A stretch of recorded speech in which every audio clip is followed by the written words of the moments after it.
That is David, not David. right. So give me a sec to see what's happening. It's gone. Did you remove? No, I didn't. Okay. You want me to I can let people in too. No, no. We just had someone try to Zoom bomb us. Ah, Yeah, they kept asking it said David Blair wanted to record and I kept saying no. And I finally was able to shut it totally off and then they disappeared. good for you. So Thank definitely let Doreen and I be on top of that. Okay. But all that said, we're in good shape. And I think, are we recording? Yes. All right. So I'm handing it over to you, David. you. And Hey, thank you very much. So, welcome everybody to Peace Actions, Peace and Justice Conversation Series. Tonight, February 24th, I am David Blair. I've been a part of setting up some of these talks and have been active with Peace Action in various other capacities. We're very, very happy, and I'm particularly happy. I am particularly happy to welcome my friend Weldon Nisly tonight to talk about community peacemaker teams, and I'll introduce him in a moment.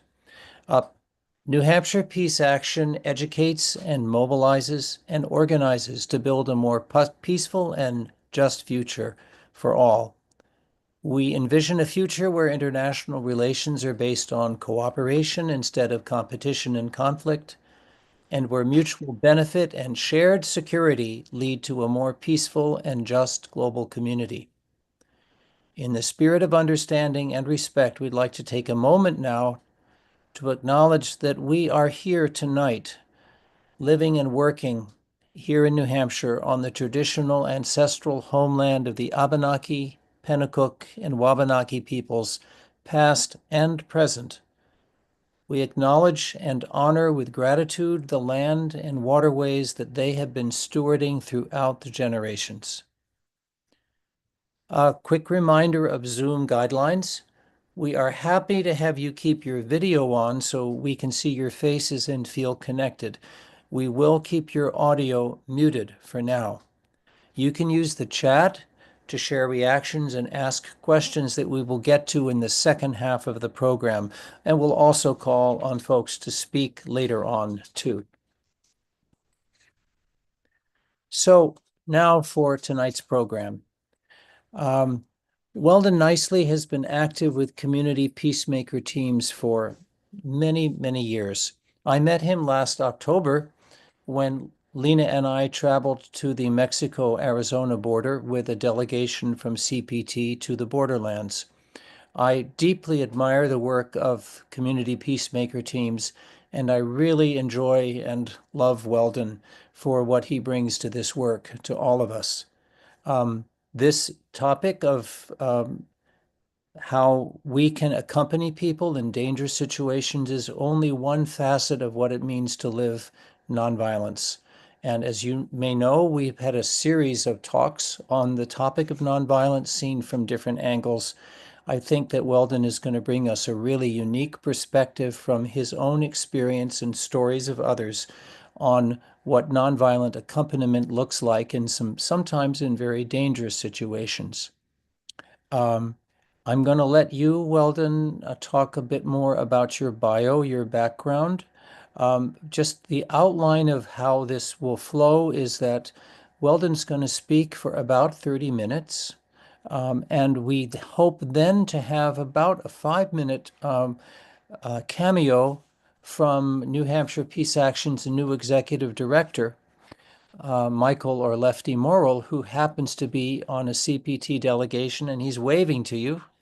He is waving to you from Palestine, correct? Yes. So we may actually hear two speakers from CPT tonight, and then there will be time for questions and answers, which will be moderated by me and by Amy. And we'll wrap up around 7:55 and should close at 8. So without further ado, Weldon, please. Okay, thank you, David and Amy and Doreen. Let me get my PowerPoint.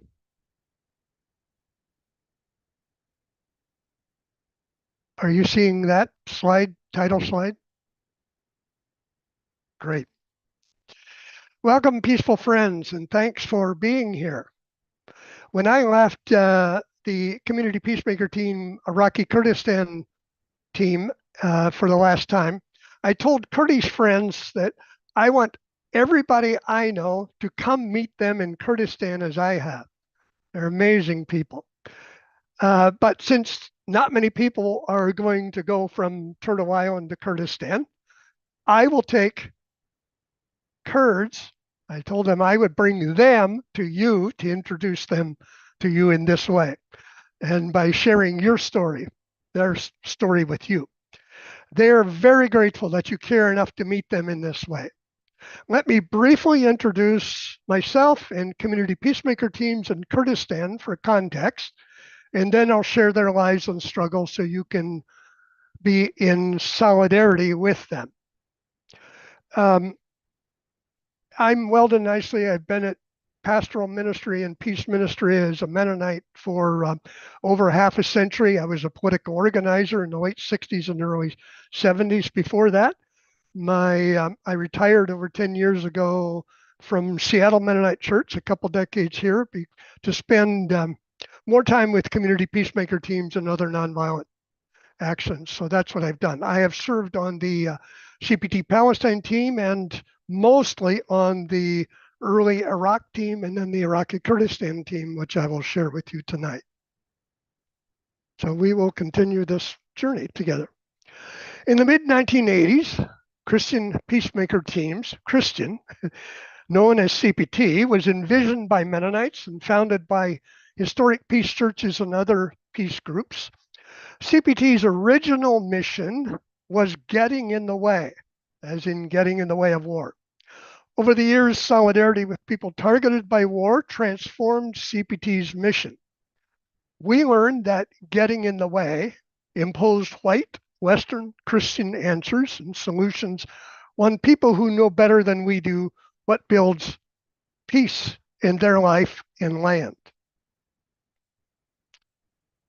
CPT lived and learned our way into a new mission and name while keeping the same work, essentially.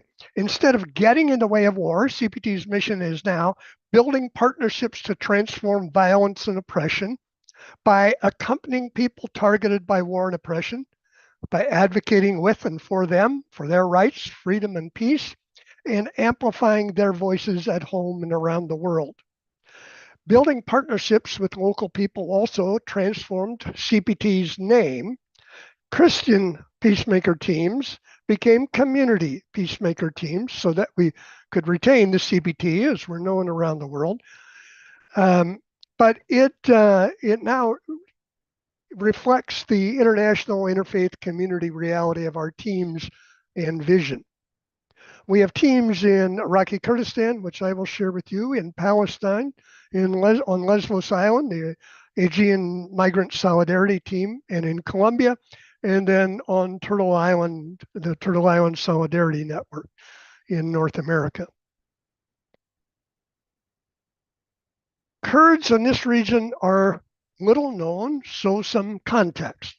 The ancient Mesopotamian world is the longtime land of Kurdish peoples, spanning the 4-nation geographical region encompassed by northern Syria, eastern Turkey, western Iran, the orange parts there, and northern Iraq in the red part, which was where we work and what I'll be showing you.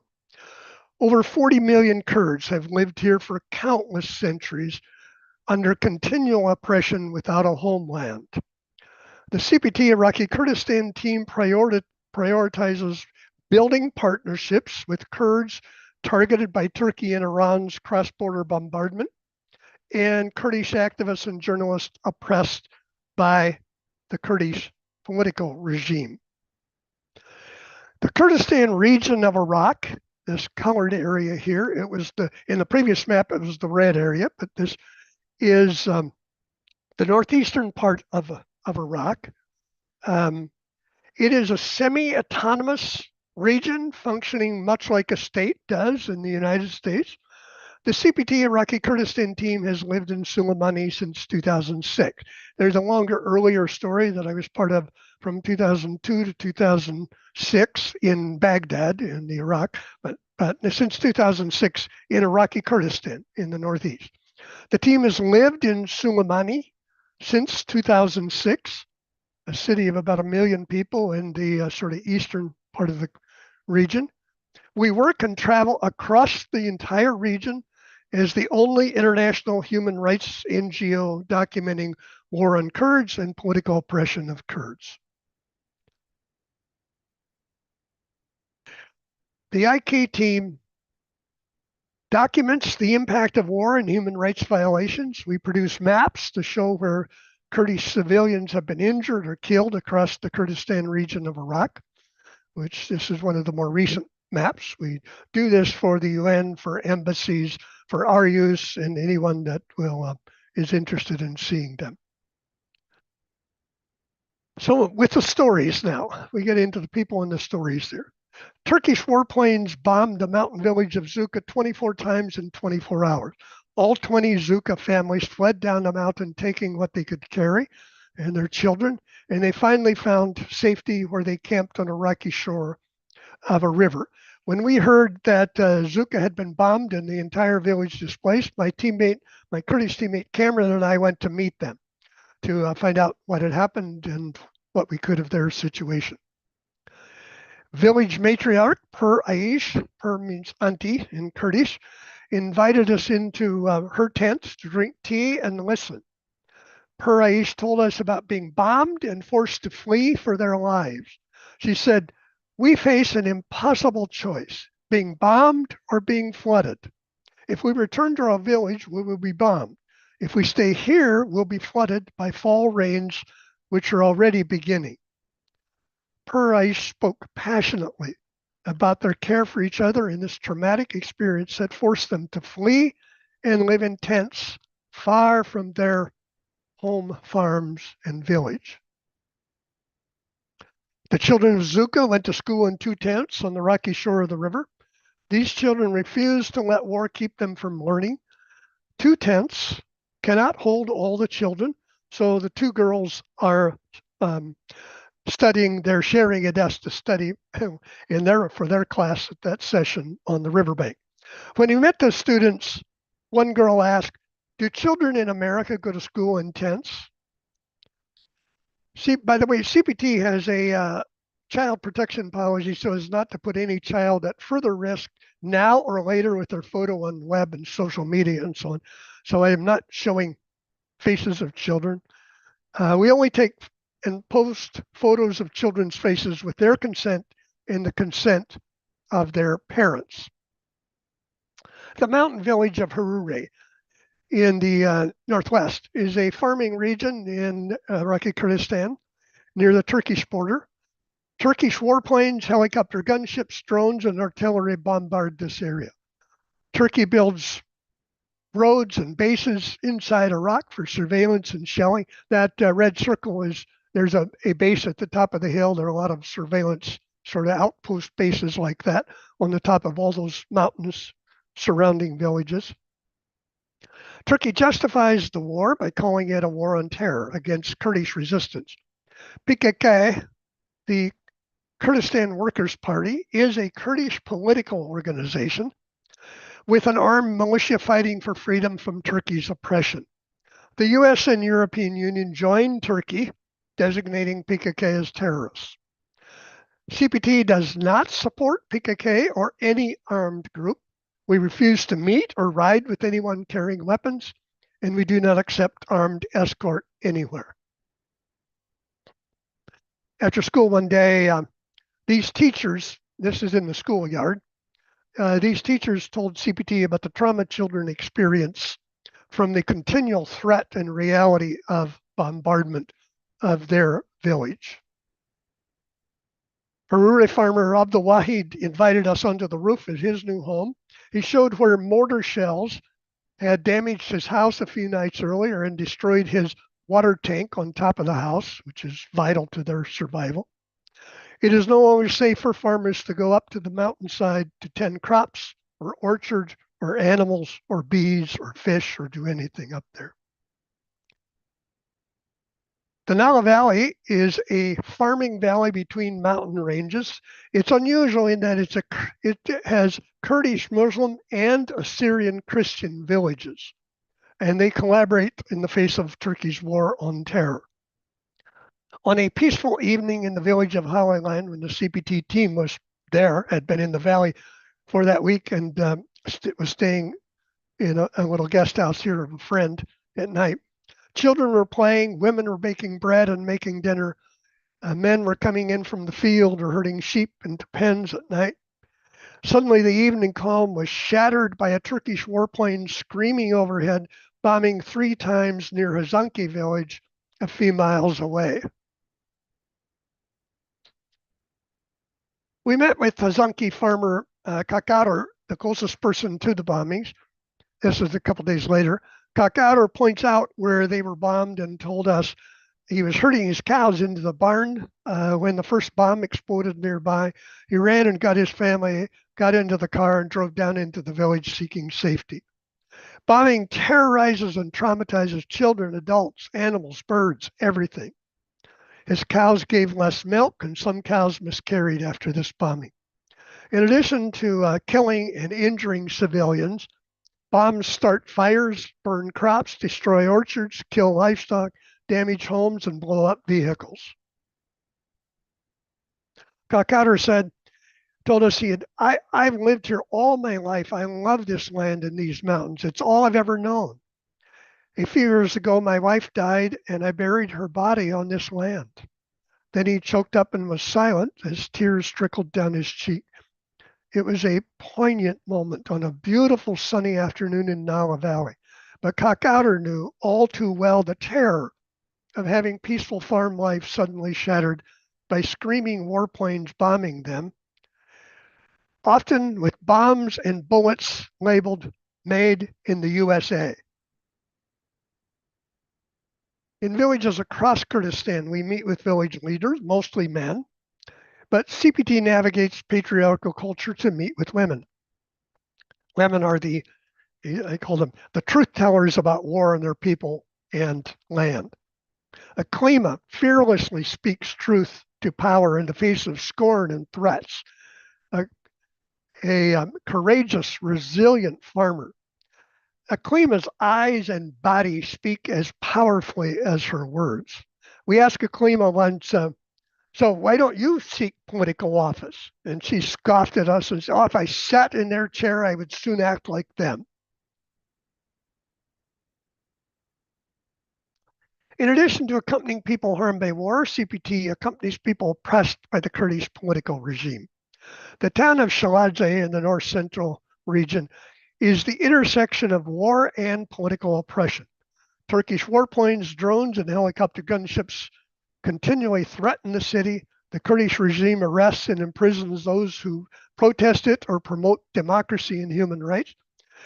6 journalists and activists in a very short period of time here in Shalaze were arrested and in prison. A distraught father, this picture on the right is actually looking out over town from this father's second-story home where we were talking with him out over the Shalaze to the mountains there.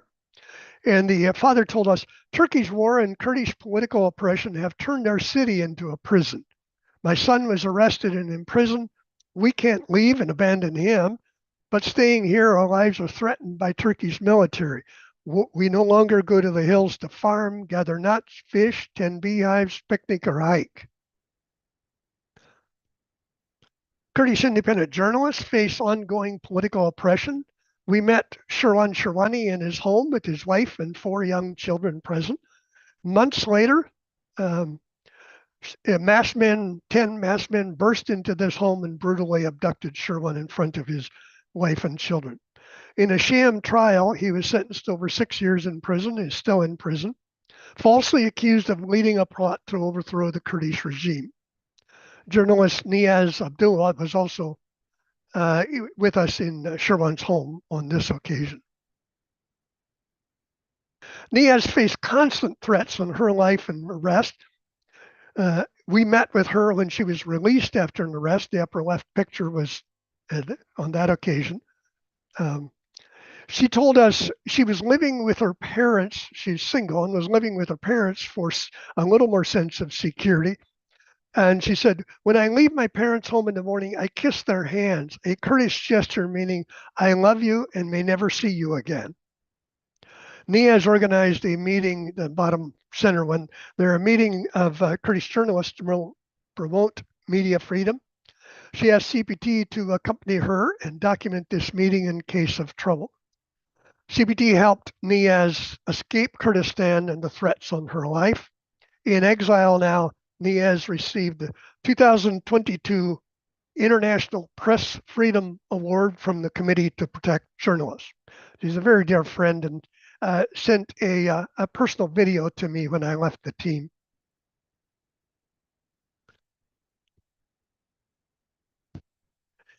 Kurdish regime arrested 81 activists and journalists from the Badanan region of Iraqi Kurdistan in a short period of time. CPT was present for the Badanan prisoner trials, accompanying their families, advocating for their freedom, amplifying their voices, and documenting their sham trials. Teacher Badal Bawari and journalist Ahmed Baruski, I was at their trial. The team was, I was there too. And they're forced to stand in this cage in the courtroom on the right during trial. Defendants have little access to defense attorneys, no defense witnesses, no cross-examination, no evidence allowed to disprove false charges against them.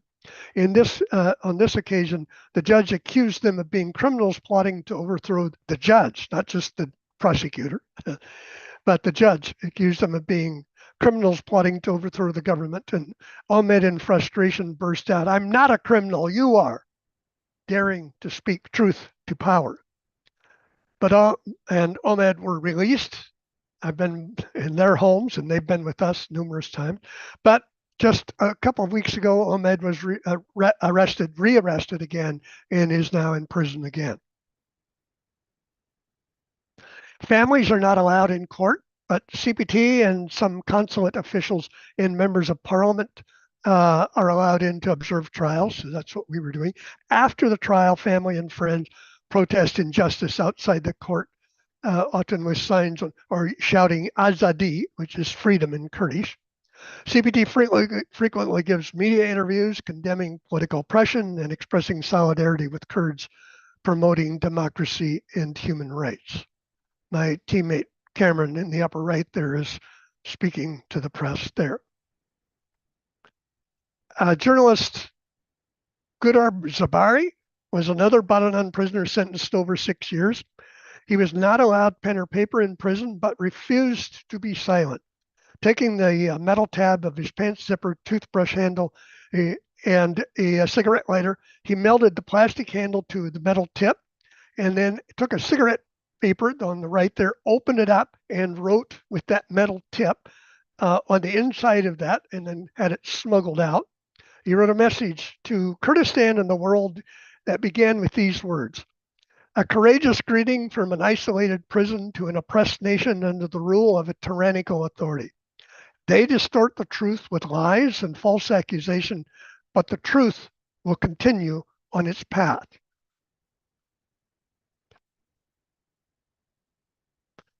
As headmaster of a school, Sliman Musa taught students how to make good moral decisions and become responsible citizens.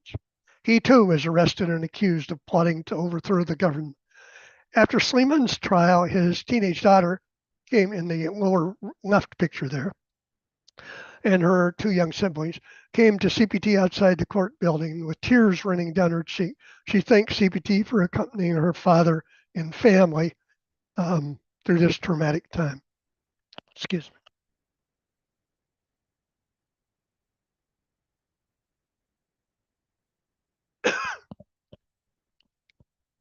When Sliman was released, we visited them in their home there in the upper right in Acre. The same daughter in the gold sweater on the left shared the trauma her family and father faced. And she said, "I'm going to be a human rights advocate because of what has happened to my father and CPT's solidarity with our family." Berevan there in the left picture in the center in the black blouse there, is a human rights activist and the only woman of the 81 Baranan prisoners. Finally released, Baravan still faces threats in her life, yet courageously declares, if we know who we are and what we are supposed to be and do, and dare to do it, nothing is impossible.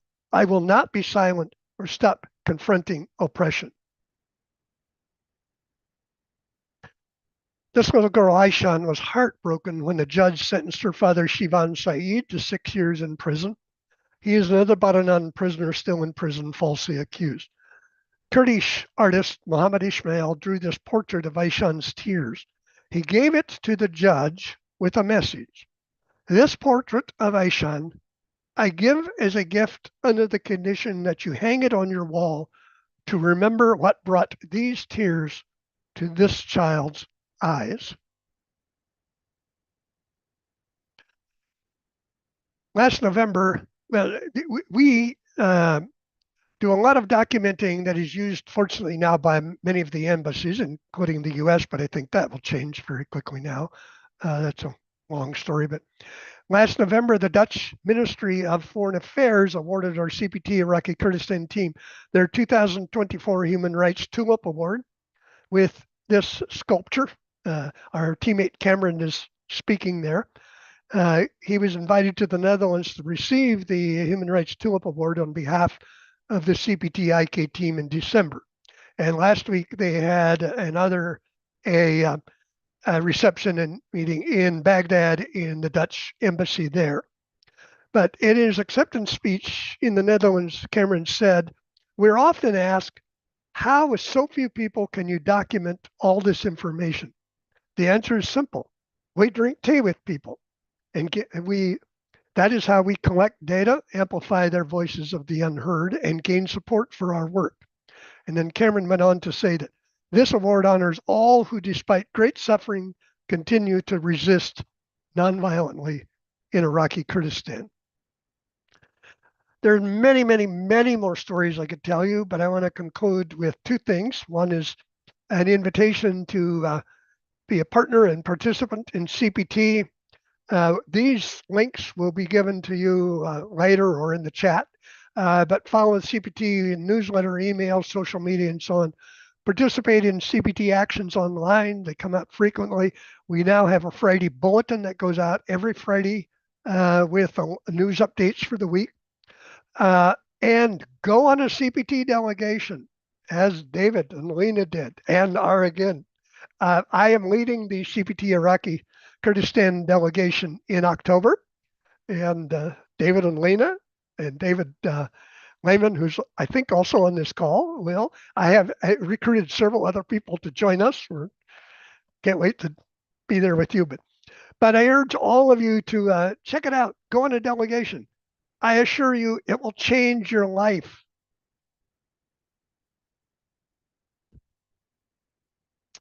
And then finally, let me conclude with this. War is war on children. I have children and grandchildren. Our children and grandchildren will not have a future as long as other children and grandchildren are threatened, terrorized, and traumatized by war. And war is a lie. We lie our way into war. We lie our way through war and lie about ending war and after war. War on terror is always war of terror and costing us $1 trillion a year for the ongoing war on terror.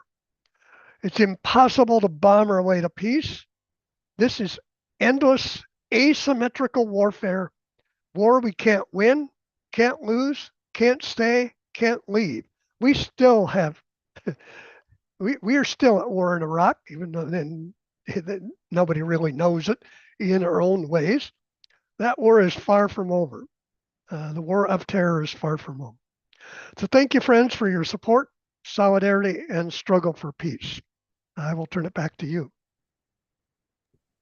Weldon, thank you so much. You've really shared some stories of such courage with us that we can be inspired by.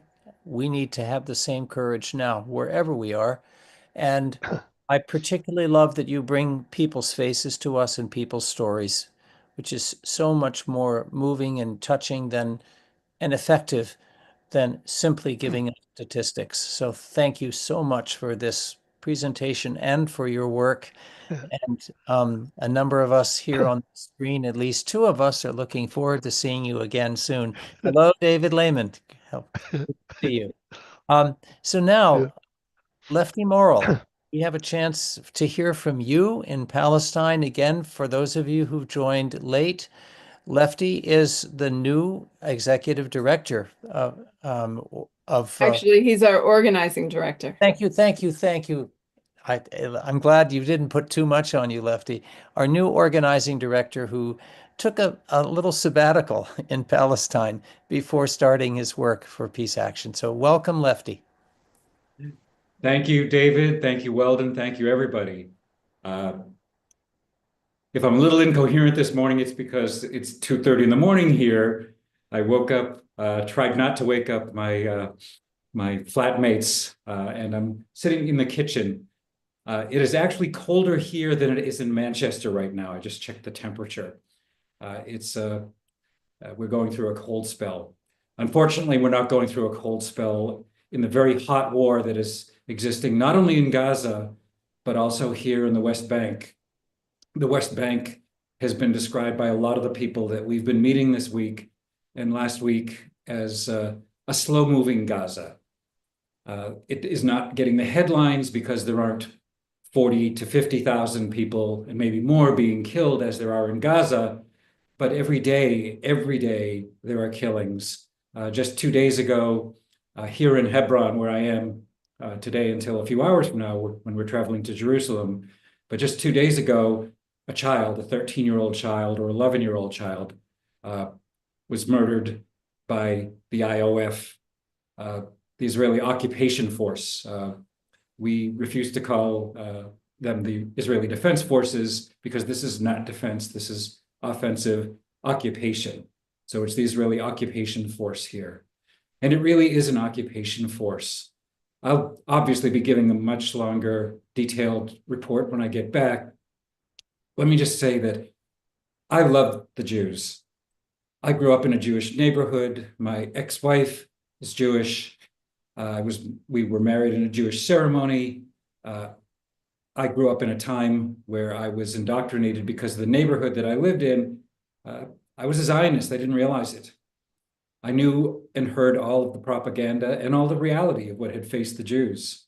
Most of my neighbors were people who came from, when I was a child, it was less than 20 years from the Holocaust. All of that's a reality. But none of that excuses what's going on here. I can't begin to tell you the rage I feel every day when I go to bed, every morning when I wake up. As a committed pacifist, it's hard to put those things together. My lifelong commitment to peace and nonviolence, at the same time, seeing the outrageous things that happen every day. And CPT has given us the opportunity to not only meet with people, but to take actions while we're here. So I have very similar stories to the ones that Weldon just shared with us, but also just experiencing. So we monitor checkpoints, and the checkpoints that we were monitoring for children going to school, we didn't have much work to do because the police closed the checkpoints, which meant that the kids couldn't go to school all last week.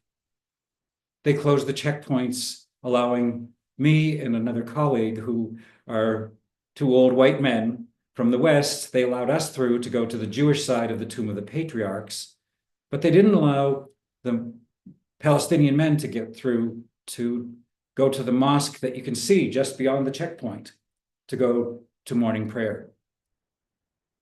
Day after day, we hear of random violence. We went to a ceramic shop yesterday, not to shop, although we did, but we went to the ceramic shop because just a week before, the soldiers came in looking for a man who lived upstairs in an apartment.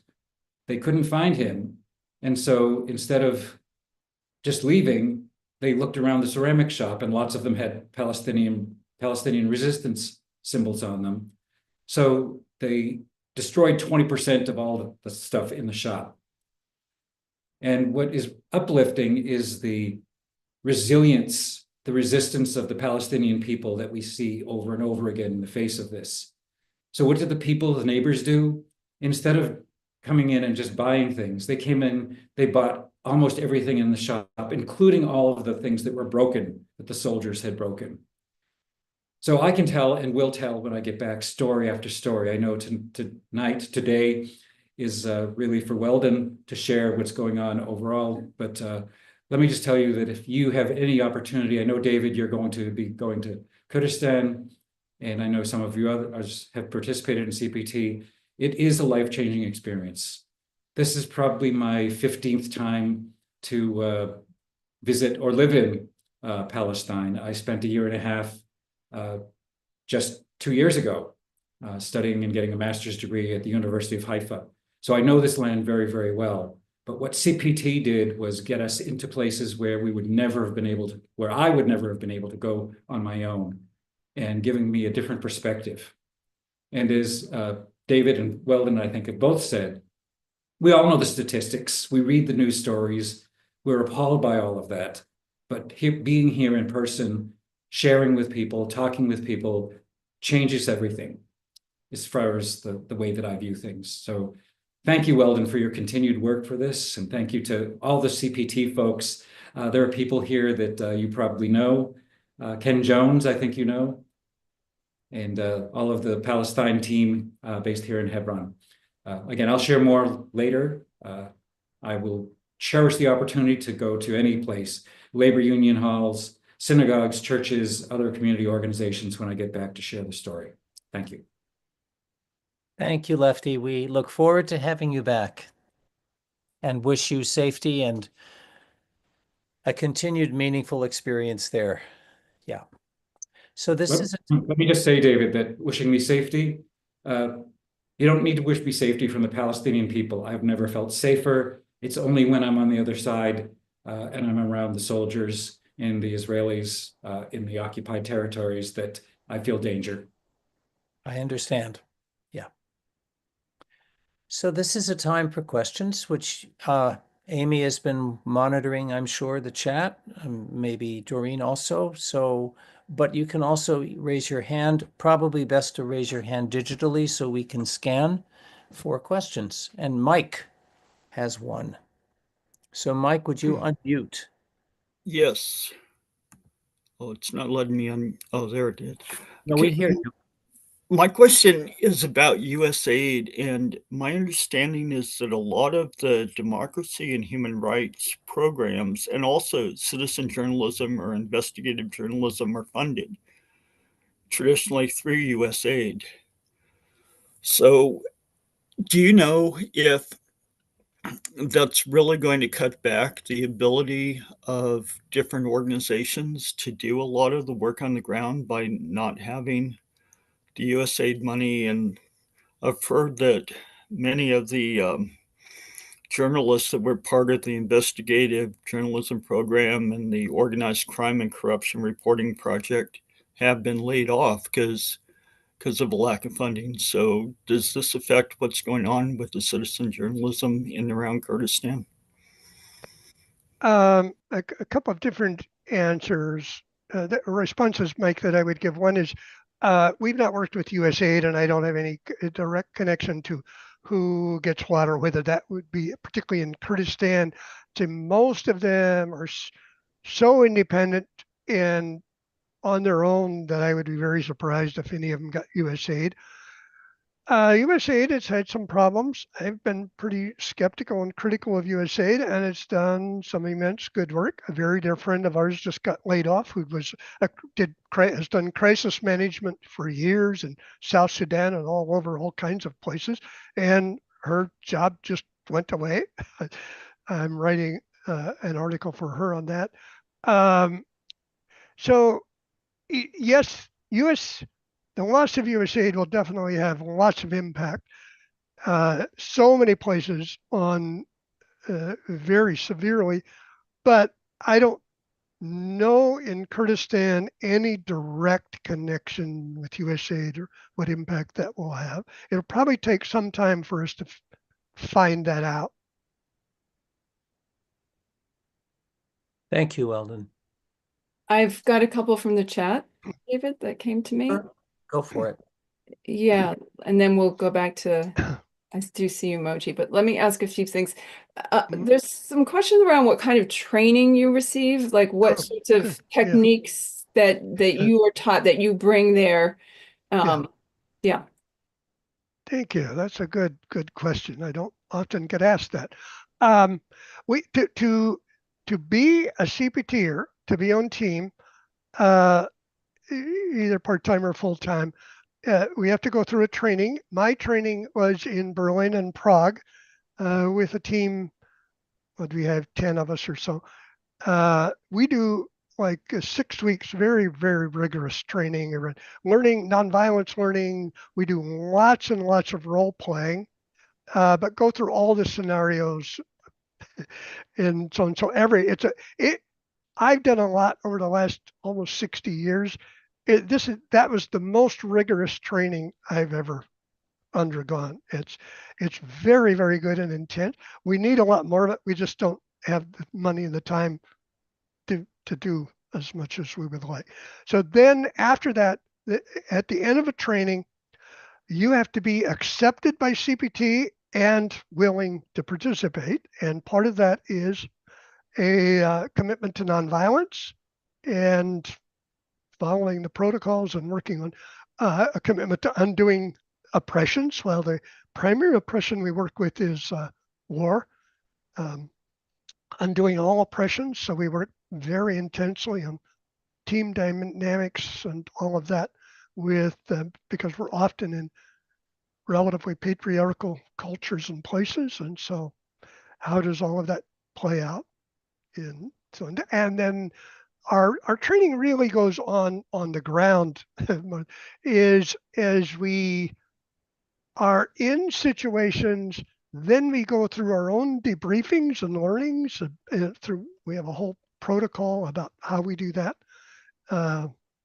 what we could have done, because what one has to learn in training and on the ground is it's essential to have so much trust in each other as teammates that you can respond to any given situation. Now, I could tell you stories about when bombings go on very, very close and around us, and what do we do? How do we respond to that? The response is not how do we stay alive? The response is what is the best solidarity that we can offer those who are being harmed, and how do we respond in ways that ensure we can go on doing this work? So that would be a bit of my response there. Thank you for that question. Thanks, Weldon. And to clarify, when David Lehman and Lena and I joined the CPT delegation to Borderlands last October, we did not become members of the team. We were accompanying, well, for a time, in a sense, we were, but we were not really team members. That's a whole commitment beyond going on a delegation. You do not need to go through a 6-week training in order to go delegation. Yeah, that's very, very important, David. Thank you for that. But what I want to add is that most people who become CPT team members begin on a delegation. So it's really important to go on a delegation. It's a very slippery slope, I think. Yes. Yes. Okay. Okay, great. I'm going to let Moji ask a question, and I have more from the chat. Yes. Moji there you go. Hi. Hi. Hi, Weldon. Thank you for what you're doing, and welcome, Lefty. Shalom, brother. I am an Iranian American Sufi Muslim peace activist, well known to the New Hampshire Peace Action. And one thing I would like to do before asking my question is to invite you to be a speaker to a project that I have started, a couple of 3 months ago called Peace-Seeking Iranian Veterans, Oh, whereby we have live conversations between people inside Iran and in the United States. oh, So I okay. would love to have you be a guest in June, June 11th or something. I'll put my email in the chat if you could, Okay. or if you could Okay. put your email in the chat. Now, Yeah. my question is, by the way, the word azadi is a Persian word, Yeah. and so it means Yes. freedom both in Turkish and Persian. Yeah. So my heart jumped when you Yeah. mentioned that. The question that bothers me a lot is that among the Zionist propaganda is with Kurdish people to say to them, oh, we didn't have a country of our own, so we understand where you're coming from. So when a settler colonial power tries to befriend the poor Kurdish people, it makes me vomit from disgust. But a lot of, at least Iranian Kurdish people, fall for this. I just wanted to mention that. Did you hear these kinds of, like the Israelis are really friends of the Kurdish people? Did you hear this kind of thing? No, it's a good question. I don't have much context or experience to respond to that. I didn't hear that. I think most Kurds that I have met or worked with in this situation with CPT were pretty suspicious of everyone. They have some affinity for Palestinians and understand Palestinians more, but not. Yeah, I don't have a good answer for you, but it'd be an interesting conversation when we have time. Another time, I'd like to talk with you more about that and see what you have experienced and so on. But I don't think I have heard that. Thank you, Weldon. Becky has a great follow-up for that. What did you or do you do to gain the trust of local people, also to gain the trust of authorities to allow you to attend trials and things like that? Great question. The trust with the people is the easy part because we respond anytime something happens, CPT gets called. We can't even respond to all the requests, and so you go and sit and drink tea, literally, and meet people and spend time with people and eat with them and listen to the story, and then begin to find out what is it they need, how are they responding, how to do advocacy with and for them, to have them so that they have access to places they don't have with government officials. So that's our primary part. And CPT has now, particularly with the Badanon, the last few years working with the Badanon prisoners, and so it has gained enormous trust and respect.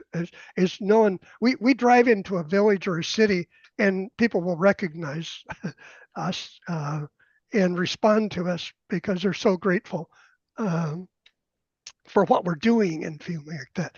How we don't gain the respect, the trust of political officials, nor do we trust them. What we do is navigate and negotiate to find the way to do that. So one quick story will illustrate that. In the Nala Valley, where I showed you, it's in the Acre region, and the mayor of the city is sort of responsible for the region. And there's all these dynamics in politics. So we will go at certain times if something's happening, we will go and talk with the mayor. They're usually very good. And you go through, mostly it's sort of, you do that to out of respect. And And then we were told on the one when this bombing was going on, that was one of the worst seasons there, that with Asayish is the Secret Service. They're sort of the combination of FBI, CIA, Secret Service, and just about everything. They're the intelligence service with all the power. The head of Asayish and the mayor told us we had to report to them anytime we were going into the valley. You go across the rock range, across the mountain, and down into the valley. So we figured, and there are checkpoints I didn't even talk about checkpoints. There are checkpoints everywhere, and so you to get through, you have to do certain things. So on the way, we got through the first checkpoint, and then we called them and said, we're going to the Nile Valley.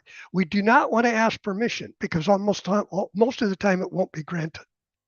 So you learn how to negotiate and navigate, build some relationship. So in Shalaze, where I showed you, we do the same thing. We talk to the mayor, and in a way, it's sort of perfunctory or nonsense, but it's really essential, or we'd never get through a checkpoint to get anywhere. And so you just find the ways, and we do get stopped and turned back at checkpoints or refuse. And so you just are prepared for everything. I want to follow that up with Janet's question. Do your teams stay long term? Is it like rotating team members? Oh, yeah, good. Yes, that's one of the we try to be long term, but we are on team from half-time to full-time. I was on team half-time because I'm almost 80, and so I did all of this in my 70s on team, and it's very rigorous. But we need as many full-time team members, but a lot of them are half-time coming from around the world. So our teams change every few weeks. So we're constantly sort of rebalancing and getting acquainted. We're bringing new people in. That's a real challenge because what is needed, like on the IK team, we need 6 full-time team members there all the time. We've been asked to start a team in the city in the Duhok at the other end of this. We don't have the personnel. We don't have the trained people. We don't have people committed to doing it. So we are it. And you just do what you can, and it keeps changing. So then we do annual retreats, strategic planning, looking at, okay, how does this fit in? So one dynamic, for instance, on a team, when it changes, and then we had some of our team members were very committed to LGBTQ plus work, and that's emerging in Kurdistan, but it's a huge problem. We didn't have the capacity we had to finally say, we can't respond to that because it's interfering with our documenting war and human rights violations in other ways. So that's a part of the team dynamic of who you're working with and how you work. I hope that helps. Yeah. I have another one, David. We have time, right? Yes, we do. Do you have a process of evaluating, I know you're doing a lot of documentation, but do you sort of evaluate what you all are doing and sort out what's working and, what's really helping protect people, what's not, I'm expecting that is part of what you do, but could you speak a little bit to how you zero in on what's effective? Yes, thank you. Yes, we do lots of evaluating. We have to assess that the way I have learned to express it, and I learned this as a pastor, is the better you do, the bigger it gets. So the more we do, the more requests come.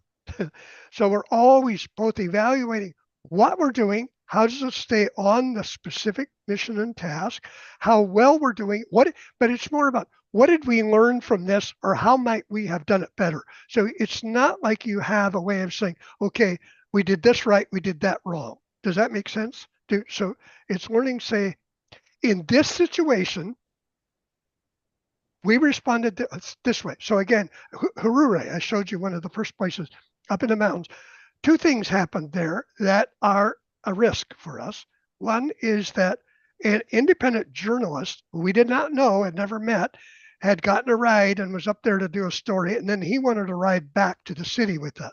Well, that's a big risk because Ashais tries to infiltrate and all kinds of, just like here. So do we trust him? He's Kurdish. So we did a quick assessment and decided, yeah, this seems pretty authentic. We'll take him back. And as we were leaving, there was a bombing very, very close. So do we stay? Do we go? So we have to assess all of that in seconds and act on it. And we did. Yeah, so in effect, what I'm saying there is there's no way of saying we will be saved from harm if we do the right thing, and no way to say we are here to protect you. We are here to accompany, to be in solidarity. And what happens, happens. And we determine on the go how we do that. Yes, and I think every night of our delegation on the border, and possibly the same is true for Lefty, and in Palestine, and for you in Iraqi Kurdistan, there's a very thorough debrief of the day. Yes, yes. It includes how are we interacting as a team? Not only how did we do out there in the world, but how are we doing with each other? It's quite a remarkable process. So if you go on a delegation, you will have the pleasure of that experience also. So I think, Amy, are there any more burning questions that you see? Well, we're almost About at time. the end here. There's just one that is a literal yes or no. So that's what I'm going to ask. Okay. Do you only go into communities that you are invited into? Great question. Yes, we only go in, we go, we're invited and collaborate with them to do what they need and determine. Yes. Thank you. So,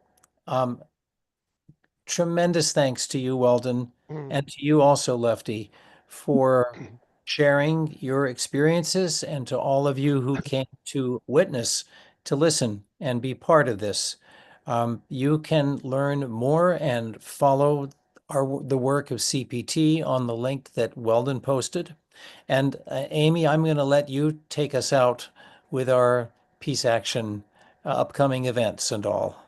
Right. So I've put a few links in the chat, and let me just highlight a few things coming up. Also, I want to note that we have, we record these and put them on our YouTube channel. Hopefully that will come through. And there is a whole series now of ones specifically focused on nonviolence. So this goes in that category too, but just so you know, and we can give you more details on that if need be. But let me tell you a couple things coming up. We have 2 ceasefire now vigils. Wednesday, February 26th from 2 to 3 p.m. We're going to be back at Senator Shaheen's office in Dover. We'll actually be outside vigiling with a big banner and such, and we're hoping for a lot of people to join us. We had some success last week, and we were actually being given a sit-down meeting ahead of this. So we really hope to have another big group. Then Thursday, February 27th, noon to 1 p.m., City Plaza, Concord, New Hampshire, folks will be vigiling for a just peace in Palestine. Selma Remembrance events are fast approaching. It is the 60th anniversary. So on Friday, March 7th at 7 p.m., there'll be a Zoom film showing of Selma, A March to Remember, with a discussion afterwards. And then on Sunday, March 9th, starting at 1 p.m., in Manchester, there'll be a march across the Granite Street Bridge, and then a gathering at St. Raphael's Church for community, speakers, and food. Our next Monday Peace and Justice conversation will be about international law for activists, with Rebecca Shute, who particularly works on ICC issues and the current and coming sanctions. That's Monday, March 10th, 7 p.m. Eastern Time on Zoom. I will note that this series is free and open to everyone, but it means a lot to us and is incredibly helpful when folks can donate.